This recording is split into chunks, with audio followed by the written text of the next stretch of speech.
Botsky here raises it to 200. If anyone wants to look up this guy, his database, his career, his real name is Kevin Bott. I know he's got quite a bit of, not a ton, but certainly a fair amount of success both online and live. I don't think I've ever played with him before, but I definitely recognize his screen name.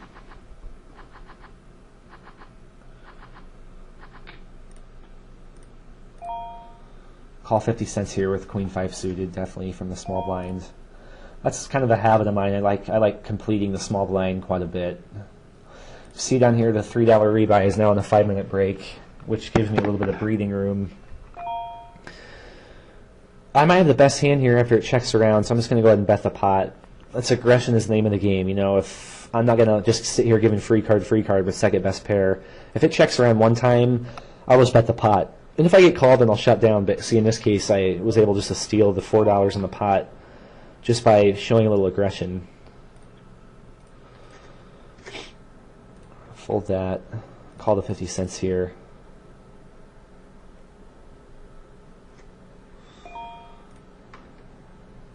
I'll probably stop this video in about 15 minutes. That's when my another $10 tournament's going to pop up. That'll be a good stopping point for us. Should put us at about the half-hour mark for the video. See how much things have kind of slowed down now that this $3 rebuy is on break. It's amazing how much just one table going on break, it just kind of seems like everything's just really dull right now. I don't really feel like I'm doing a whole lot at the current point.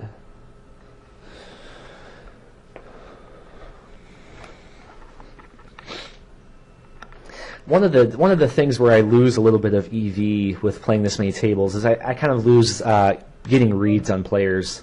This is all pretty much I'm more playing the generalities of what I expect players to do at this level, rather than the specific player himself. Like this, for example, let's say Invisible Green here is just a psycho, you know, loose aggressive, raising every pot. I'm not really going to notice that a whole lot if I'm not really paying attention to the table. So, yeah, I might lose out some opportunities to take some chips off of him and his loose style of play, but it's kind of just part of the territory. It's like, yeah, I'm giving up a little bit of my edge by playing this many tables, but my dollars per hour is going up significantly by playing this many tables. Because if I'm just playing one table, like, yeah, my expected value at that one table will be higher than, you know, it would if I had 3 other tables with it, but my dollar an hour is going to be a lot higher with 3 other tables with it. So it's really all I really care about in poker is just making money. So however if I can make the most money 8 tabling, then I'll open up 8 tables, but it's kind of hard to find that perfect zone. I feel like 5 or 6 tables is pretty quality for me. It also depends on the mood. I mean, you really have to ask yourself, a lot of it's about how you feel. I mean, I'll have moments where I feel like I can 10 or 12 table, no sweat, and then I'll have other moments where even 2 tabling feels like a little bit of a chore, just because I just want to turn my brain off a little bit, you know, and not really have to think about much. Right now, the way I feel right this minute, I feel like 4 or 5 tables feels pretty good. I mean, it's not too much, but it's certainly enough to keep me busy, which I like. I kind of have a ADD personality where if I'm just sitting here playing one table a lot of the time, it's just not going to be enough to keep me interested. I'm actually not going to bet this. A cash game, I would bet this churn. In a tournament, I don't want to waste my chips on a semi-bluff. That's a pretty good river for me. I'm going to make a small bet here. I don't think anyone's going to really call me and muck. Not too many people. So it's like I'm kind of more betting. I could probably have checked this. My Queen 9, what does he have? Oh, that's a straight. That's kind of a very weak just call that he made there. I don't know if he must give me a lot of credit.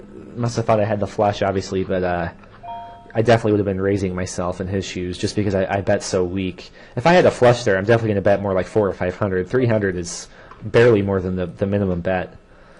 See, the reason.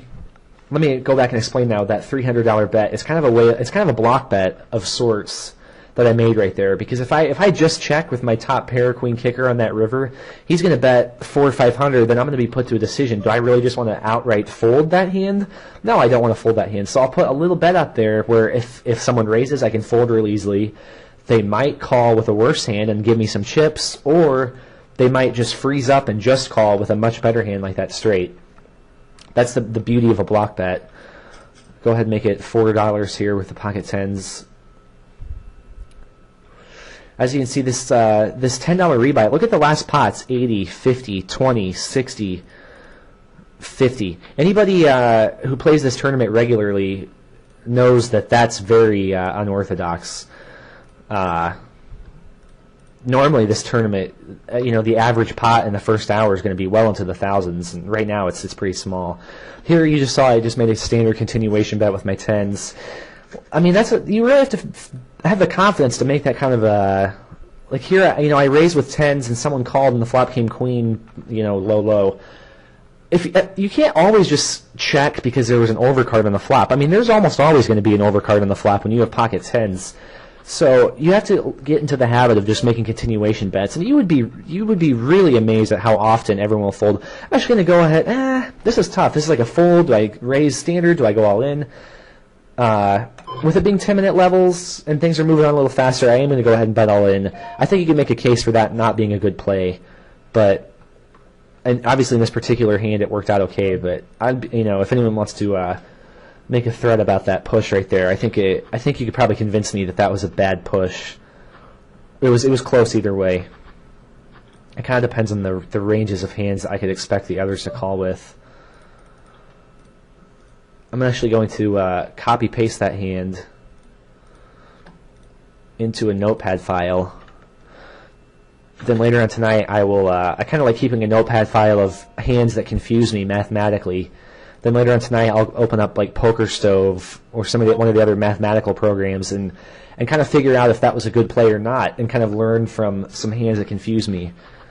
And that's a very good quality to have as a poker player. If you like that play there with my ace-9, if you're making a play where you're really not sure if it's the right play, you don't have to check in on it right now, but save the hand history. Then maybe later on tonight when you're down to one table or you're done playing altogether, you can do a little homework for 20 minutes and kind of run some math on some of the hands that you were confused on, and figure out if it was a plus EV push, a neutral push, a negative EV push.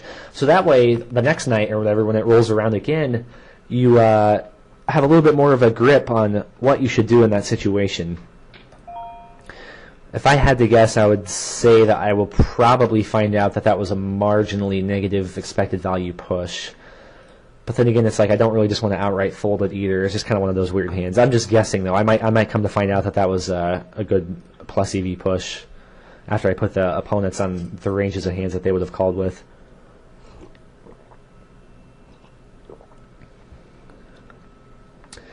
Let's see here.